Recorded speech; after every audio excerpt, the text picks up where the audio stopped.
Welcome to Amazing Business Radio with best-selling author and customer service and business expert, Shep Hyken. Shep will talk with some of the smartest thinkers in business to help make you more successful in your professional and personal life. This is Amazing Business Radio with Shep Hyken. Hello, everybody. It's Shep Hyken. We're back on Amazing Business Radio. We have another great guest today, Adam. Let me say that again. Adam Alfia. He is the founder with his brother, Kafir Alfia, of Realtime Feedback. So we're going to be talking about feedback. We're going to be talking about customer service experience and the importance of it all. That's what we do on Amazing Business Radio. Before we get into the interview, a couple of quick announcements, and that is if you've got an amazing story, please jump onto the social channels and share it with us. And if you've got a question, use the hashtag AskShep. Pretty much everywhere, Instagram, Twitter, Facebook, LinkedIn, you name it, I'm there. If you leave the question, I'll either answer it there on my blog or on my TV show, which is Be Amazing or Go Home. And you can find those episodes on Amazon Prime, Roku, Apple TV, and you can go to beamazing.tv as well. All right, we're jumping into it. Let's get in. I mean, this is going to be good today because we've got somebody that has a hospitality background. And if you've heard me over the years, you know that I love the hospitality mentality. Adam Alfia is the co-founder of a restaurant chain, Shell Shack. He owns nightclubs. He has a pizza chain, or did have a pizza chain. But right now we're talking about one of his companies, which is Realtime Feedback. And Adam, welcome to Amazing Business Radio. Thanks, Shep. I appreciate it. So we have a lot to talk about, short period of time, and you've got a lot to say. Real-time feedback is exactly what it means. It's the ability for customers to leave feedback in real time. And we'll talk more about that later on. But one of the comments you made in the talking points that you provided me was there is a slow death of customer service. I'd love to hear what you mean by that. Well, if you've been to brick and mortar places in the last 10 years, maybe even 15 years, you notice that, the old Neiman Marcuses of the day. And, here in Dallas, there's an auto group called Sewell Auto Group. There's Love Sewell. Yep. Yeah. So Carl Sewell wrote the book, Customer for Life. And with the not only the economy, but the environment, the workplace environment, the way it is, the generation, and it's really my kids' generation, they really don't come out of high school or college really with an idea of what they want to do for the rest of their lives. They kind of like a wind, a leaf blowing in the wind, jumping from job to job. So they really don't have a vested interest a lot of times in the jobs that they work to really go above and beyond and build a really strong relationship with the customer base that they work with. I came from the automotive industry. I had a chain of auto repair facilities here in Dallas, and even to this day, it's been 20 years since I sold the chain. I still see customers that I see out here in Dallas. Dallas is a very small bubble. And they'll say, hey, that's Adam. This guy used to take care of my cars for years. And you just don't see a lot of that anymore when you walk into, whether it's restaurants or into, retail stores or even dealerships. There's such a huge turnover of employees that relationships are so, I hate to say the word obsolete, but a lot of times you just don't have that relationship like they used to. And when you do, it's usually an older person that's been there forever. You don't see that the younger generation really building those relationships like they used to. And then customer service, it's a byproduct of that, because I'm not really putting the vested interest to really take care of my customer like that the employees of yesteryear used to. Right. And I think part of that is knowing that your employees are going to leave you in a short period of time. There's that cycle. How much do you want to invest in that employee that you know is not going to be there, which is flawed thinking, because anytime you put somebody that's not prepared on the front line, that person, regardless of how long they've been there or how short, that's the face of your brand at that moment. So I call that the awesome responsibility. You said a lot that I want to unpack there. First of all, you're right. Our parents, and you mentioned you've been in business for over 20 years, so we're assuming you're probably at least in your 40s. Maybe you're smiling, so maybe a little bit older. But the point is, our parents, if they got a job, many times it was a career. They got out of college, they went to work for somebody. Unless they were entrepreneurial and owned their own company, they often stayed at the company until it was time to retire. Today, it's expected that your employees are going to churn for whatever reason. It could be it's their path to where they want to be, and recognizing, oh, this is my first job. I realize I'll probably have to work for 3 or 4 companies. The problem with that is if we can't keep good people, it's impossible to often create consistency unless we have a good training program that's there. And I think that's important. And to your point about kids coming out of school, man, wouldn't it be nice if in high school there was a course on how to deliver good service in any industry? It doesn't matter if you're in retail, hospitality, or even a B2B industry. Wouldn't it be nice if the kids took that course? We were working, we have a training system. It's a on-demand virtual, video-based training system. And we were working with inner city groups to try to provide this training at no charge to students that are seniors in high school, getting ready to interview for jobs, or perhaps are in college, getting ready to interview for a summer job or a full-time job. Put them through the program. They get a certificate of completion. At least they can show on their resume that they've gone through a program, and they can bring their workbook as a way to prove it. What a great resume booster that is. So any thoughts on that kind of idea? And does that resonate with you? Exactly. One of the things that I always, especially now that the generation that grew up behind their cell phones, we call them keyboard warriors. They'll go out on social media and they'll have a lot to say, but if you get them in a face-to-face environment and you ask them, hey, what'd you think about my service, or give me your feedback, they freeze. They don't know how to have that communication where they're making a complaint face-to-face to somebody. And one of the greatest things that I always taught all my employees is reading body language, is reading the situation. Now, if you're a waiter, for example, and you walk up to a table and somebody says that they're done, but half their plate is still full or more, ask that customer a question. Hey, did you not enjoy your food? Can I get you something else? Make that observation and turn it into an interaction where you're reading the customer. The customer is maybe not trying to tell you something, but something's going on. If somebody orders a plate of food and doesn't finish it, it's for a reason. So a lot of times when you're looking at a customer that's obviously unhappy, or when you're looking at a customer and the customer is looking around like they're looking for a waiter, or they're looking, like they're looking for something, approach that customer, because obviously that customer is wanting something and they're afraid to raise their hand or get up and get a manager. Be that point of, I'm here to help you, even if it's not your table. There's a few restaurants here in Dallas, and as I'm sure in every city, that really stand out above, as far as customer service and customer experience. And those are the restaurants where they all work as a team. There are no my table, your table. If you're walking by and you see somebody's glass is almost empty with water, stop, get a pitcher of water and fill it up for them. It's very simple. But a lot of organizations and and employees, they just don't have that mentality that we're all working for the good of how do I make that customer happy? Because they will come back and it'll enrich my pocket by knowing that a customer is coming back to the business where I work. Yep. Great line here from one of your colleagues, Mike Terrell, who says, give them help before they yelp. There you go.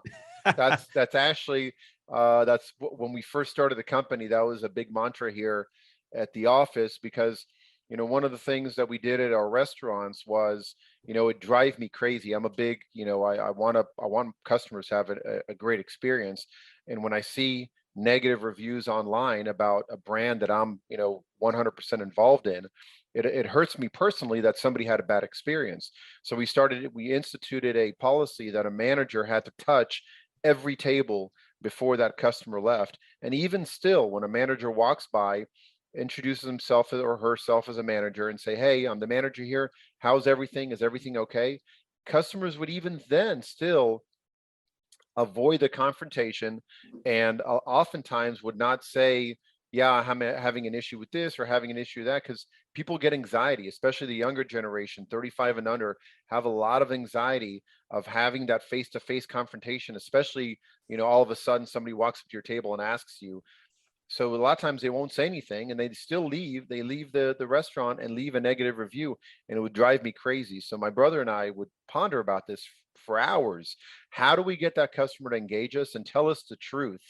And we finally came up with, let's build a feedback loop where customers don't have to engage a manager face to face. It's QR code based, and at any time they can scan a code. And we really built a program really for internal consumption for us, because we have another technology company. We put our developers on it, and we found that customers were much more willing to give you their feedback digitally than they are in person. So the feedback platform was really, really successful at our restaurants. We took that and we said, hey, I think we have a business model here. And it's been 3 years, and now we have, over 50 arenas around the country that are using the platform, sports arenas. We have countless restaurants, grocery store chains. We have a bunch of retailers that have these actually at their registers that say, let us know how our cashiers are doing. Because you find if you go to a cashier nowadays, half of them on their cell phones while they're checking you out, they're completely disengaged. They don't ask you how your day was, how's your experience. So now when you have a QR code and that employee knows that I can scan the QR code at any time and be in touch directly with your manager and say, hey, I'm not, the cashier wasn't that friendly today. They really take notice, and they do a better job knowing you have that direct line. It's a little bit of the watchdog effect, knowing that you're being watched as a result of having this available for customers to rate or at least comment about the service. Something you said, I love it. It's, we need to, there's two points before we go to break. Number one is you need to be observant. It's harder to be observant on a digital experience where if somebody, even an online type of company, how did we do? You can't look at body language. But like you said, the restaurant, if a server walks up, notices that the guest is finished, but half of the food is not eaten, I think it warrants the question, were you happy? Was there something wrong? Find out why. Oh, no, I'd love to take this home. I just don't eat a lot. Well, that's fine. And by the way, that word fine, oh my gosh, that's the default that people are going to have when they don't want to make a comment. How is everything? It was fine. What does fine mean? Our listeners know when I say something like fine, that is the F-bomb of customer experience.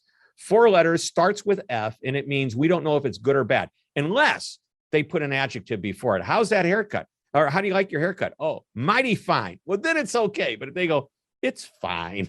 What does fine really mean? And Shep, if I may jump in. We've got somebody from the outside jumping in. That is Kafir, Adam's, looks like his younger brother. Hey. I'll take that as a compliment. Thank you. So I wanted to touch on the Yelp factor. I'm going to tell you what we're going to do. Sure. We are going to take a short break. And when we come back, we're going to talk about that line, which is give them help before they Yelp. And then we'll hear from both Kafir and Adam Alfia about what that means. So we'll be right back on Amazing Business Radio. Don't go away. Hi, Shep Hyken, your customer service and experience expert, and I'm excited to tell you about my new book, I'll Be Back, How to Get Customers to Come Back Again and Again. Now, this book is packed with idea after idea on how to, just as the title implies, get your customers to come back. In the book, you'll learn that repeat customers aren't always loyal customers.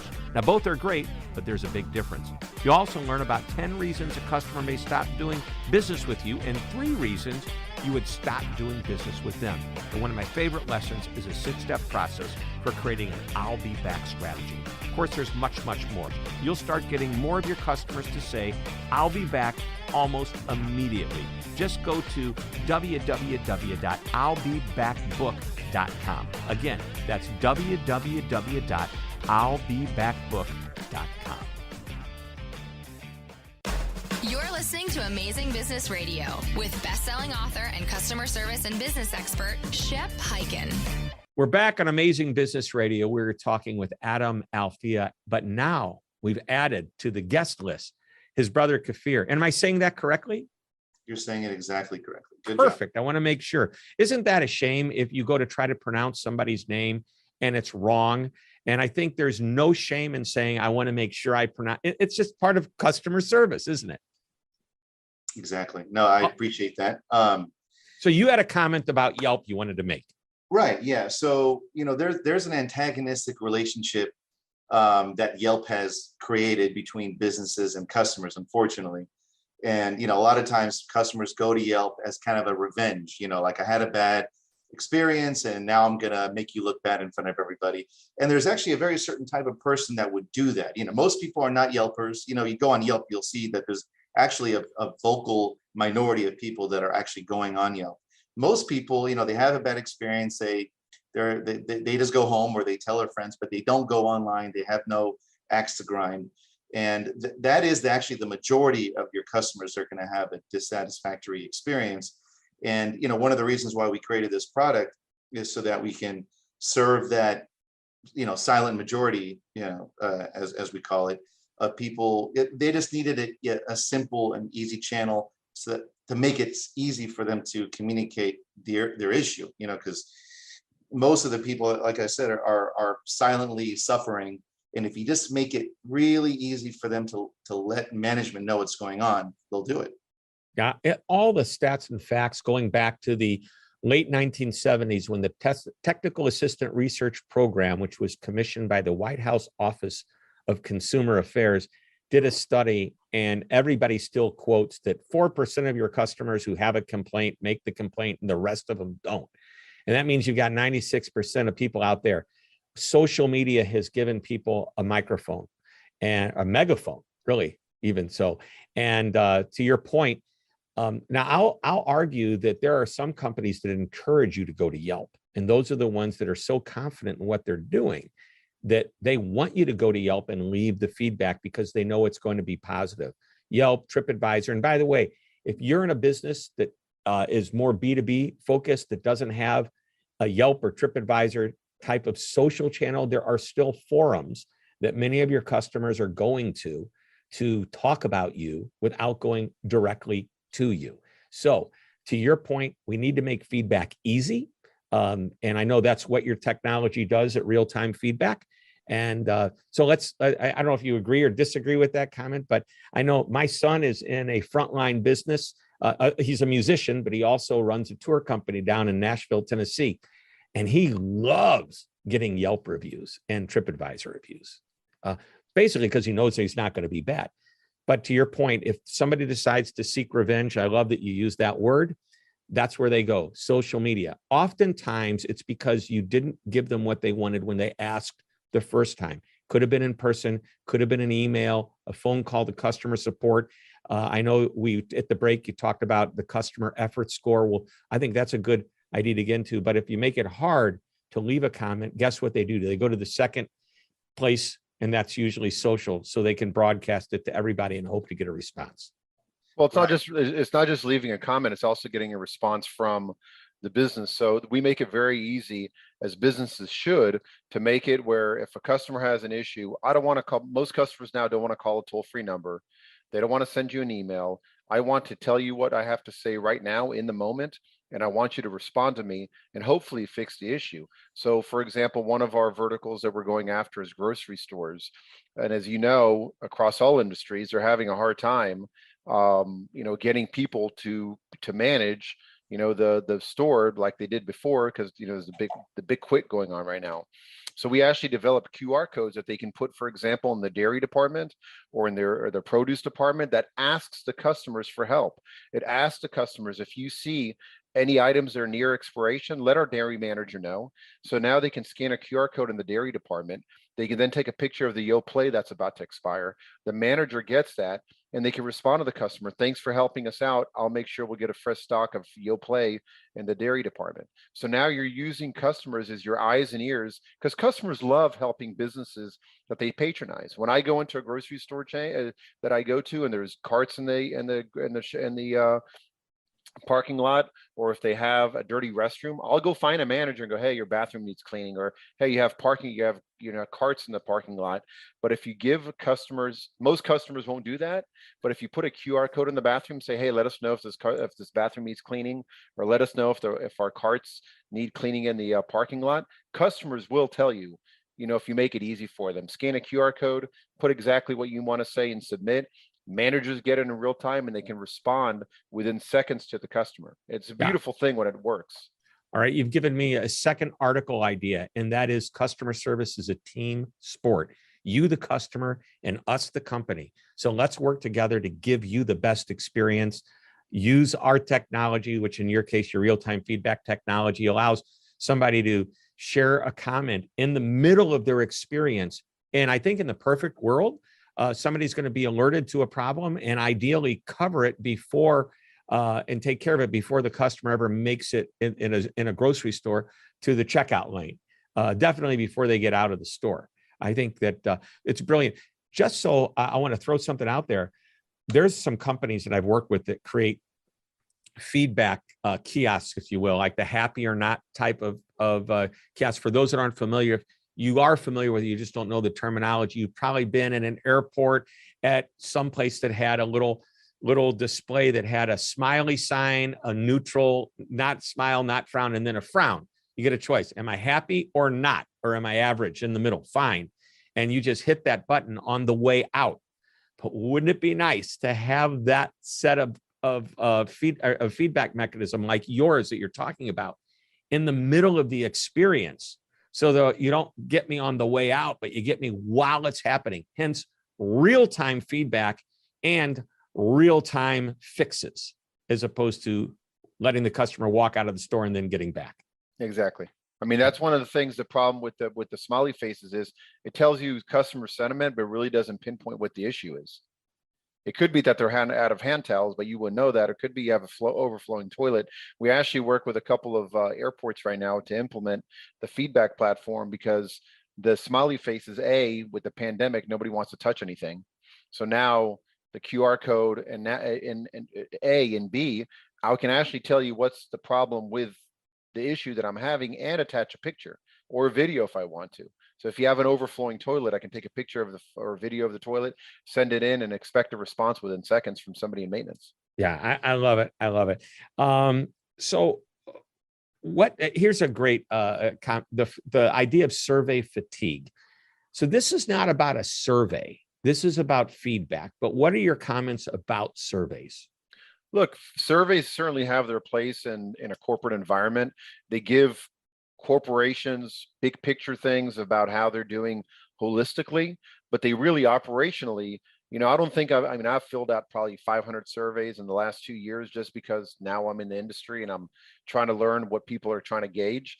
I don't think I've ever filled out a survey and gotten a response from anybody saying, hey, you filled out a survey, I want to talk to you about it. Number one. And two, ever made a change where I went back to the store, whether it's a Gap or a Krispy Kreme that I filled out surveys for, and put things that are operationally valid that they need to make a change, and ever walk back in and saying, oh, wow, they took my advice.